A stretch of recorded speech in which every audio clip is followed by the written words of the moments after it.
My final tip for you, number 10, is about your first draft. They're called rough drafts for a reason. They are rough and they need polishing. So I do an extended bonus video on my whole process of doing self-revisions before I send it off to my editor. But here I just want to share with you 2 tips that I do. With your first draft, just get it done. Don't fret over grammar and sentence structure, as you write. Don't go back over and over and over the same paragraph trying to polish it perfectly. The key is just to get it done. Author Terry Pratchett says this: the first draft is just you telling yourself the story. I love that quote. And remember this principle: done is better than perfect. And I have that saying taped up on my wall next to my computer. My second tip is to print 2 versions of this. So once I finish my manuscript, I rest and I celebrate. I reward myself in some way.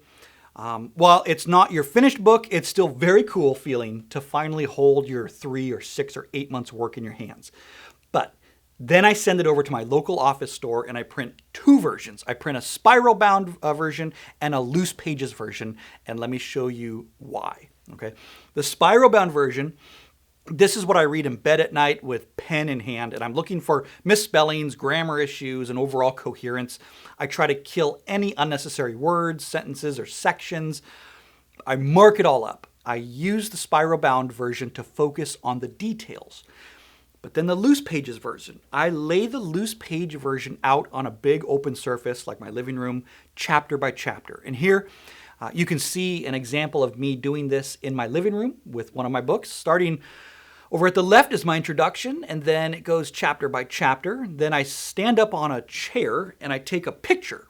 Here I'm focusing on the big picture, the forest. And I'm looking for any exceptionally long chapters, which can slow down the reader like a bunch of speed bumps, and they may even kill my book. So you can see here the disparity in my chapters. Some chapters are 3 pages, and some of them are 10 to 12. So I know that I need to slash and burn portions of those long chapters.